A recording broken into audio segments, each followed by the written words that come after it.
Bismillahirrahmanirrahim. Assalamualaikum warahmatullahi wabarakatuh.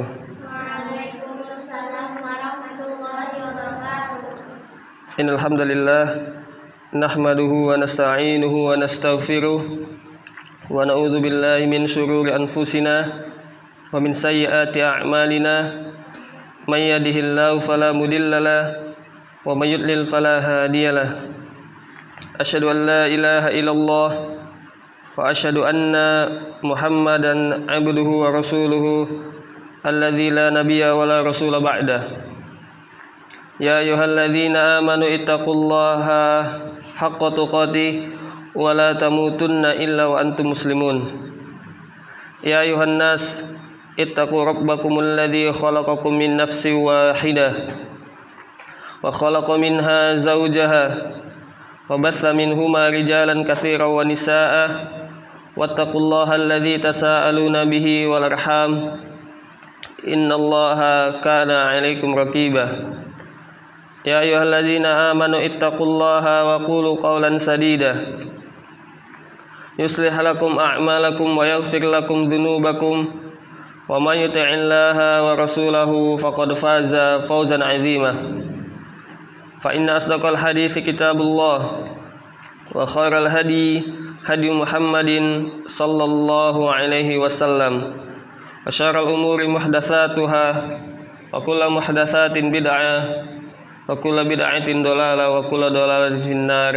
Amma ba'du. Ikhwani wa akhwati fid din, kaum muslimin wa muslimat rahimani wa rahimakumullah, hadani Allah wa iyyakum jami'an. Insyaallah pada malam hari ini ya 30 Zulhijjah, Sabtu 30 Zulhijjah, kita akan memulai kajian rutin kita membahas sebuah kitab yang berjudul Al-Arba'in An-Nawawiyah ya. Sebuah kitab yang dikarang oleh Al-Imam An-Nawawi rahimahullah, seorang ulama yang hidup pada abad ke-7 Hijriah. Seorang ulama yang hidup pada abad ke-7 Hijriah ya. Lebih kurang sekitar 700 tahun yang lalu. Naam. Kitab ini adalah kitab yang mencantumkan, mengumpulkan lebih kurang sekitar 40 hadis, tepatnya 42 hadis. Di mana hadis-hadis yang dicantumkan di dalam kitab ini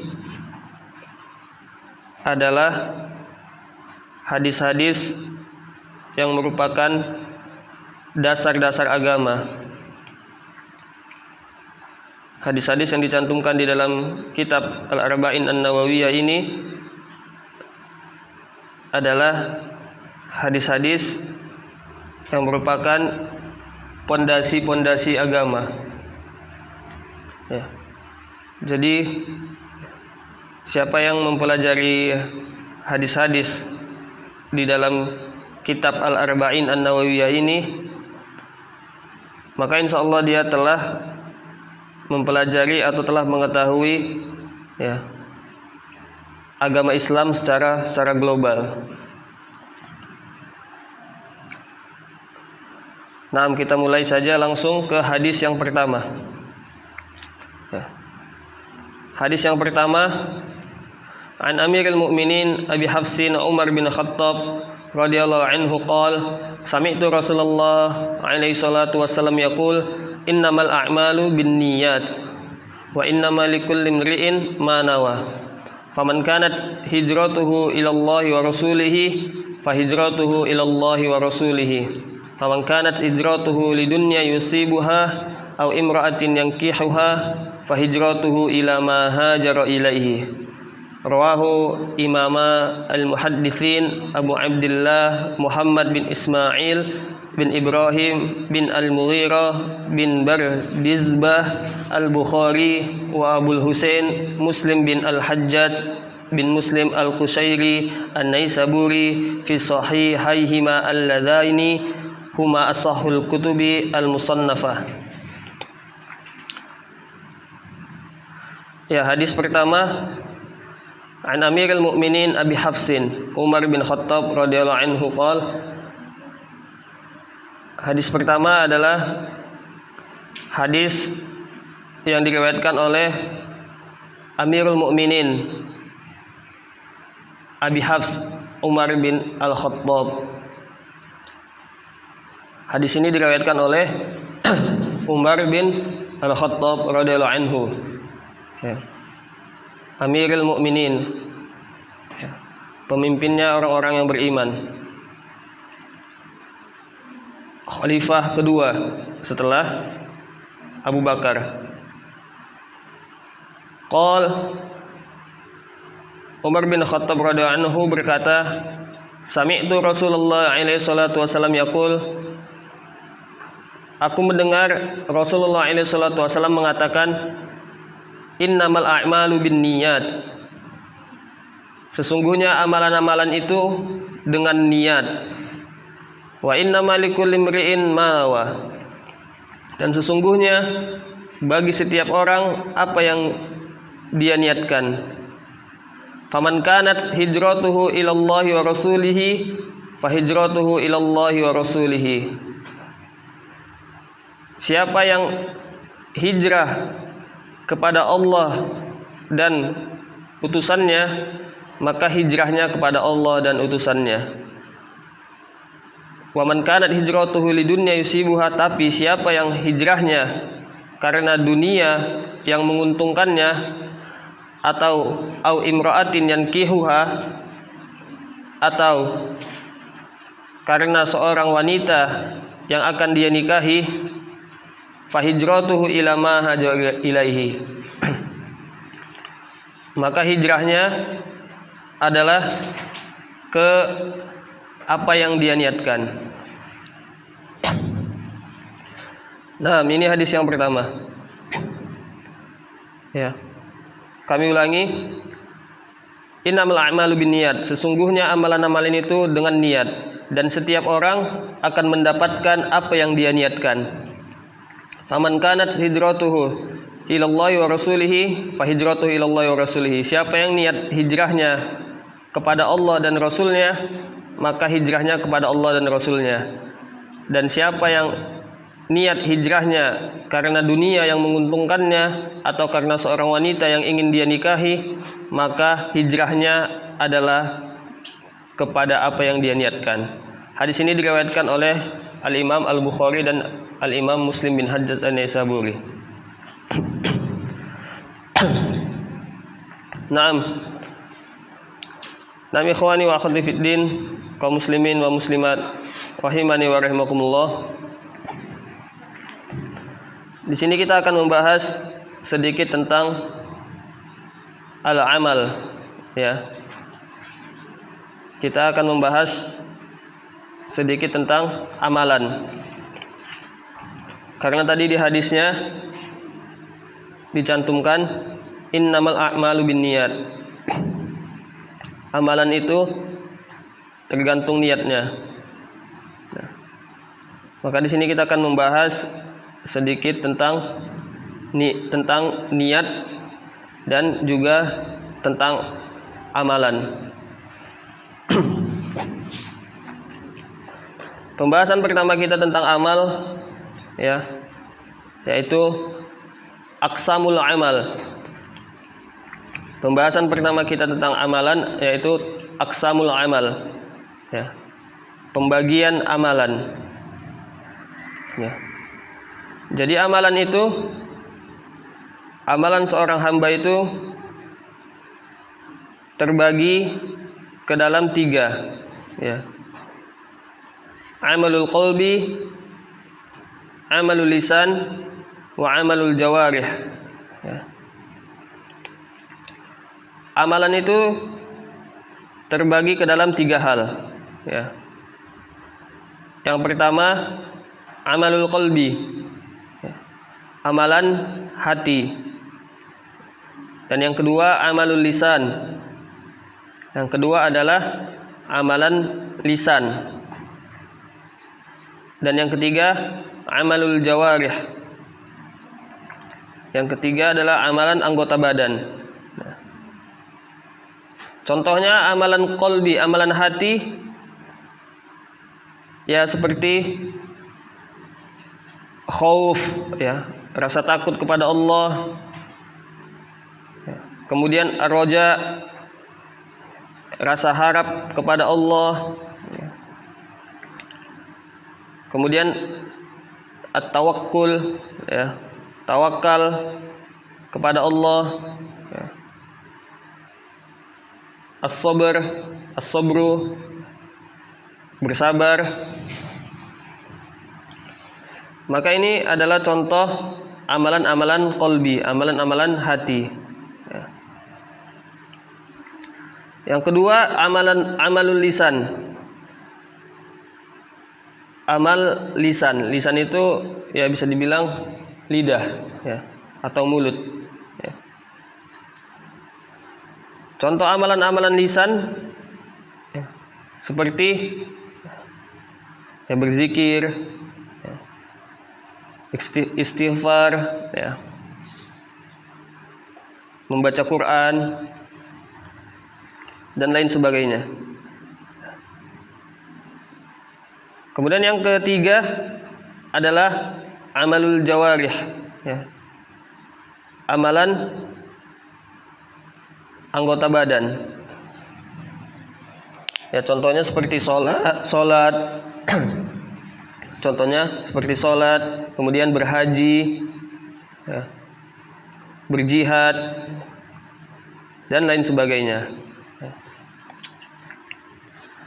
Jadi ini dia 3 pembagian amalan, aqsamul amal, 3 pembagian amal. Jadi amalan itu ada 3, ya. Yang pertama adalah amalul qalbi, amalan hati. Kemudian amalul lisan. Dan yang ketiga amalul jawarih, amalan anggota badan. Syekh Muhammad bin Shalih Al-Utsaimin rahimahullah mengatakan di dalam kitabnya Syarah Al-Arba'in An-Nawawi, ya, ketika menjelaskan hadis ini, ya, beliau mengatakan al-a'mal jam'u amal wa yashmal a'malul qulub wa a'malun nutqi wa a'malul jawarih fatashmal hadhil jumla al-a'mal bi anwa'iha, ya. Syekh Muhammad bin Shalih Al-Utsaimin rahimahullah mengatakan, ya, amalan itu terbagi ke dalam 3, ya. Amalan hati, ya, amalan lisan, dan amalan anggota badan, ya.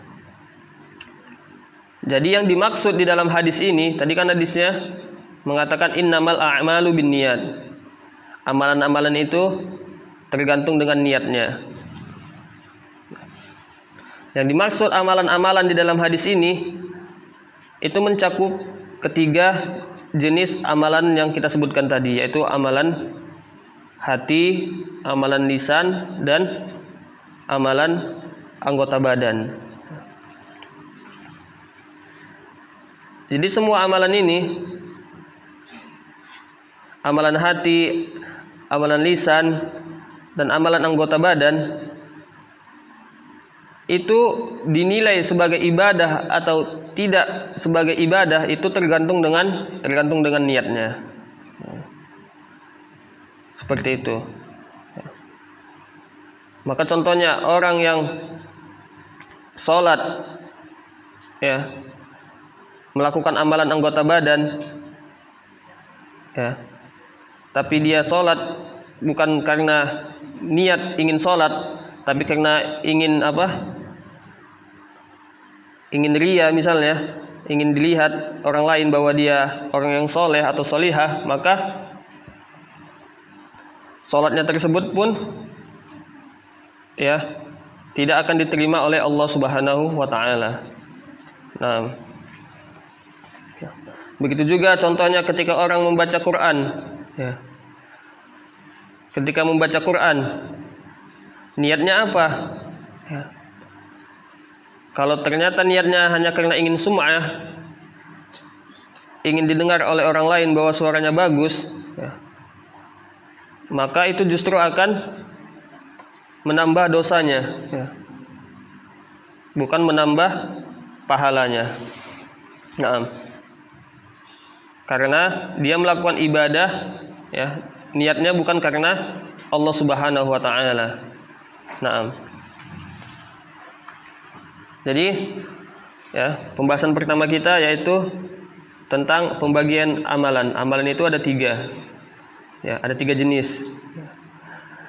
Yang pertama adalah amalan hati, dan yang kedua adalah amalan lisan, dan yang ketiga adalah amalan anggota badan. Nah, kita masuk ke pembahasan yang kedua. Tentang amalan. Ya.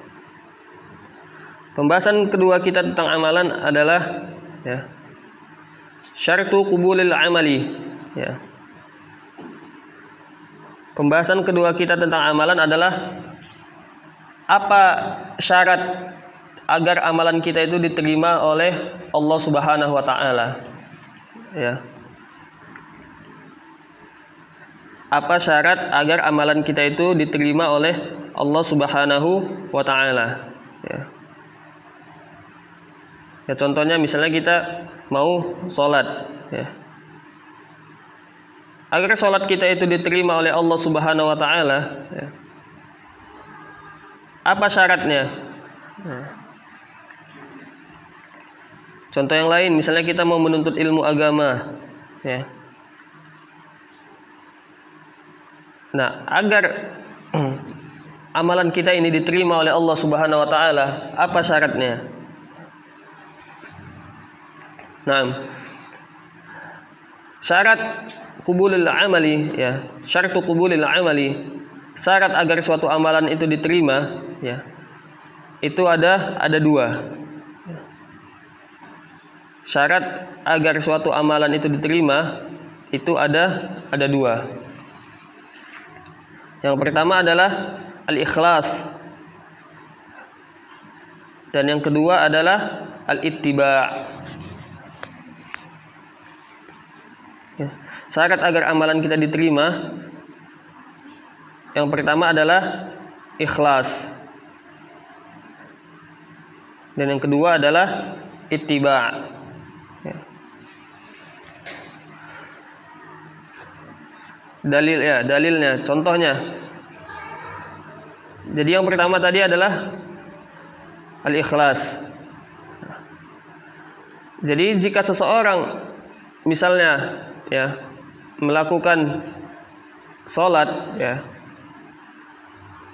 tapi dia tidak ikhlas melakukan sholat tersebut, ya. Misalnya karena dia melakukan sholat karena dipaksa oleh musyrifsakan, misalnya musrifasakan, maka sholatnya itu tidak akan diterima oleh Allah Subhanahu wa taala, karena dia melakukan sholat itu tidak ikhlas, ya. Dalilnya apa? Dalilnya adalah hadis yang kita sebutkan ini, hadis yang sedang kita syarah pada kesempatan kali ini, ya. Di mana Rasulullah SAW mengatakan, innamal a'malu binniyat wa innamal likulli imri'in ma nawa. Faman kanat hijratuhu ila Allah wa rasulihi fa hijratuhu ila Allah wa rasulihi. Wa man kanat hijratuhu lidunya yusibuha aw imra'atin yankihuha fa hijratuhu ila ma hajar ilaihi. Sesungguhnya amalan itu tergantung dengan niatnya, dan setiap orang akan mendapatkan apa yang dia niatkan. Siapa yang hijrahnya kepada Allah dan Rasulnya, maka hijrahnya kepada Allah dan Rasulnya. Siapa yang hijrahnya karena seorang wanita yang ingin dia nikahi, maka hijrahnya kepada apa yang dia niatkan, ya. Jadi di sini Rasulullah SAW mengatakan kalau kita melakukan hijrah karena Allah, maka akan diterima oleh Allah Subhanahu wa taala. Maka kalau kita melakukan salat karena Allah Subhanahu wa taala, maka salat kita pun akan diterima oleh Allah Subhanahu wa taala. Nah, itu yang pertama, syarat yang pertama agar amalan kita diterima, yaitu ikhlas. Syarat yang kedua agar amalan kita diterima adalah al-ittiba'. Syarat yang kedua agar amalan kita diterima adalah ittiba', yaitu harus sesuai dengan apa yang diajarkan oleh Rasulullah SAW. Harus sesuai dengan apa yang diajarkan oleh Rasulullah SAW. Maka siapa yang melakukan amalan, dia ikhlas, tapi dia melakukan amalan tersebut tidak seperti yang dicontohkan oleh Rasulullah SAW, maka amalannya itu pun tidak akan diterima oleh Allah Subhanahu wa taala. Ya, contohnya, misalnya ada orang yang sholat,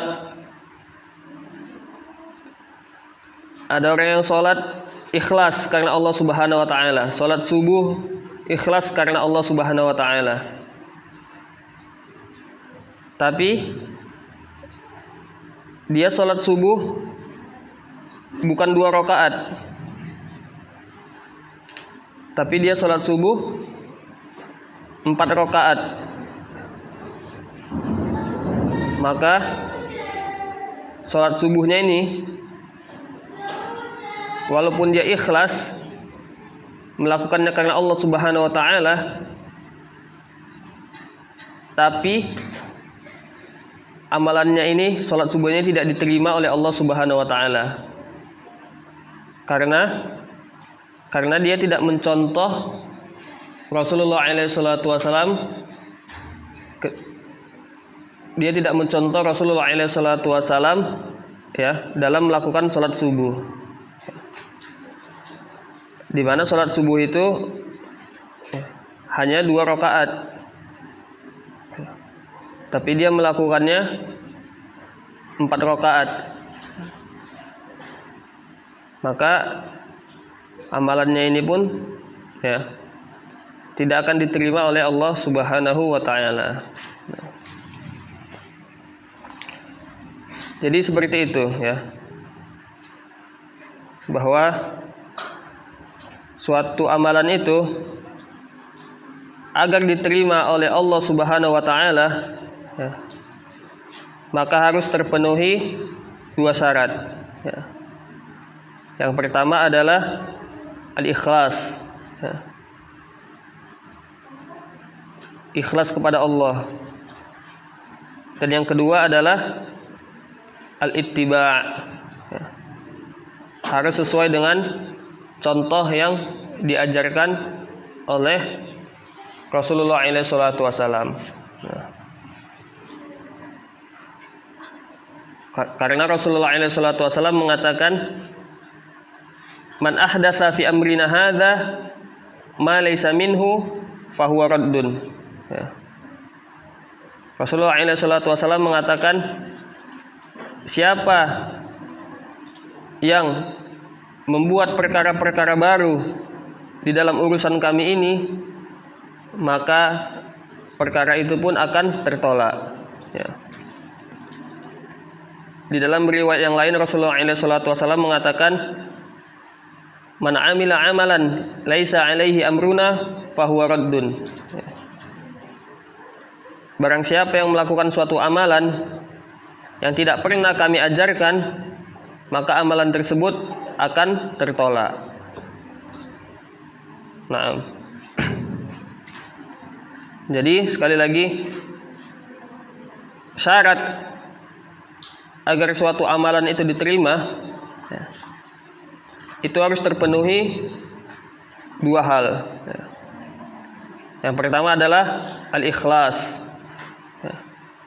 ikhlas kepada Allah Subhanahu wa taala. Dan yang kedua adalah al-ittiba', ya. Mencontoh mengikuti Rasulullah alaihi salatu wasallam dalam melakukan amalannya tersebut. Naam.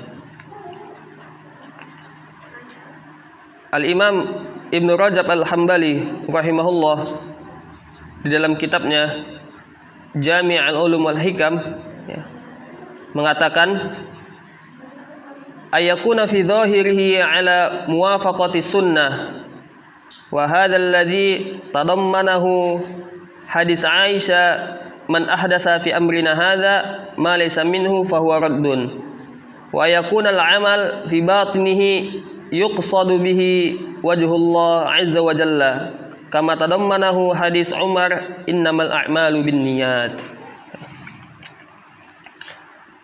Al-Imam Ibnu Rajab Al-Hambali rahimahullah mengatakan haruslah suatu amalan itu, ya, zahirnya harus sesuai dengan contoh Rasulullah SAW, ya. Harus sesuai dengan contoh yang diajarkan oleh Rasulullah SAW. Dan inilah yang dimaksud dari hadis Aisyah, man ahdatsa fi amrina hadza ma laysa minhu fahuwa raddun. Dan inilah yang dimaksud dari hadis Aisyah radhiyallahu anha, siapa yang melakukan perkara baru di dalam urusan kami ini, maka amalannya tersebut pun akan tertolak. Wa ayakunul amal fi batinihi yuqsadu bihi wajhullah azza wa jalla kama tadammanahu hadis Umar innamal a'malu binniyat. Dan haruslah suatu amalan itu, ya, fi batinihi, ya, haruslah suatu amalan itu, ya, di dalam batinnya yuqsadu bihi wajhullah, di dalam batinnya harus ikhlas untuk mencari wajah Allah, ya. Kama tadammanahu hadis Umar innamal a'malu binniyat, ya. Inilah yang dimaksud dari hadis Umar, sesungguhnya amalan-amalan itu bergantung dengan niatnya.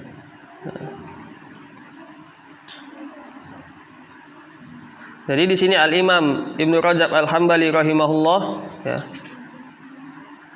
mengatakan, ya, sesuai dengan apa yang telah kita sebutkan tadi, ya, yaitu syarat agar suatu amalan itu diterima, syarat agar suatu amalan itu diterima ada dua, ya. Yang pertama, ya, harus ikhlas, ya. Dan yang kedua harus sesuai dengan contoh yang diajarkan oleh Rasulullah SAW. Nah, begitu juga Al-Imam Fudail bin Iyad radhiyallahu anhu. Fudail bin Iyad radhiyallahu anhu mengatakan, innal amal idza kana khalisan wa lam yakun shawaban lam yuqbal wa idza kana shawaban wa lam yakun khalisan lam yuqbal hatta yakuna khalisan shawaban. Qala wal khalis idza kana lillahi azza wa jalla was shawab idza kana 'ala sunnah.